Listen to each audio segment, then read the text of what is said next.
van yster en beton, skepper van die vuurrooi son, God van suier, God van stoom, God van vuurpyl en atoom. Hemelvors, is God van mag, hier van elke bron van krag. Goeiedag geliefde.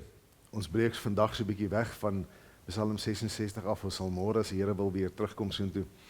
Maar vandag blaai ons heeltemal terug na die begin toe, na Genesis toe, na Genesis 2. En ons gaan saam lees vers 4b tot 7.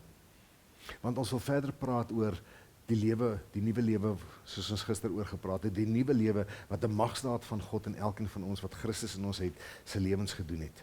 Maar kom ons gaan praat 'n bietjie oor waar kom die lewe in die eerste plek vandaan? Want die lewe is iets wat ons so vanselfsprekend kan aanvaar. Ons lees in Genesis 2, 4b. Toe die Here God die aarde en die hemel gemaak het, was daar nog nie enige struike op die aarde nie, en het daar ook nog nie enige groenigheid opgeskiet nie, want die Here God het dit nog nie op die aarde laat reën nie. En daar was nog nie 'n mens om die grond te bewerk nie. Daar het water uit die aarde uitgekom en al die grond nat gemaak. Die Here God het toe die mens gevorm uit stof van die aarde en lewensasem in sy neus geblaas, sodat die mens 'n lewende wese geword het. Hier is die wonderlikste magsdaad van God wat jy aan kan dink. Hy het lewe gegee aan die mens. Ons kan so jaloers wees op ons eie lewens. Ons kan so trots wees op ons eie lewens. Ons kan so trots wees op wat ons met ons eie krag reg kry, wat ons met ons eie hande kan bou. En so baie keer in dit alles vergeet ons. Die feit dat ons lewe was 'n wonderlike magsdaad van God. Want toe hy die mens geskep het, uit stof uit dooie grond uit, het hy maar net 'n vorm van 'n mens in klei gehad. Dit was 'n pop om mee te speel. Maar toe kom hy, en hy blaas sy eie asem in die kleipop in. En toe word mens. Die magsdaad van God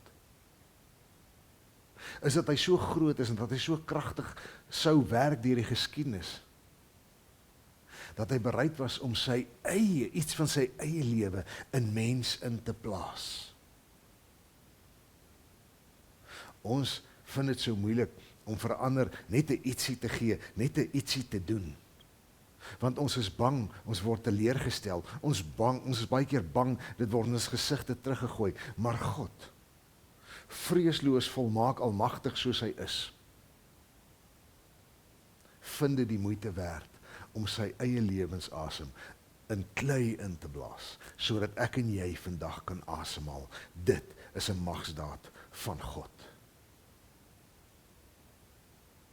So wanneer jy elke dag vir die Here dankie sê, vir dit en dat wat hy vir jou gee, vir dit en dat wat hy vir ons skenk, vir die paaie waarop hy ons vat, vir die verlossing waarna hy ons gee, mag ons nooit vergeet. Die grootste ding wat ons nie as vanselfsprekend kan aanvaar nie, is die feit dat ons kan asemhaal, dat ons lewe, ek en jy, sy elke asemhaling is as gevolg van die magsdaad van God. Leef met God se asem. Dis 'n ontzagwekkende daad. Shalom. U laat bliksemflitse slaan, u beveel die stormorkaan, soos 'n arend in sy vlug, skeer die strale deur die lug. Motortrein en satelliet, u is die God wat spoed gebied. God van kuns en wetenskap, God van studie en vakmanskap, God van chemie en musiek, God van orde en methodiek, Heer van woord en kerk en doop,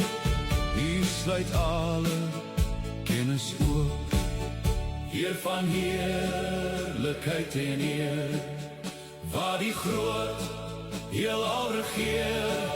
U verbreek die doodse mag, Christus leef, dis ewig dag.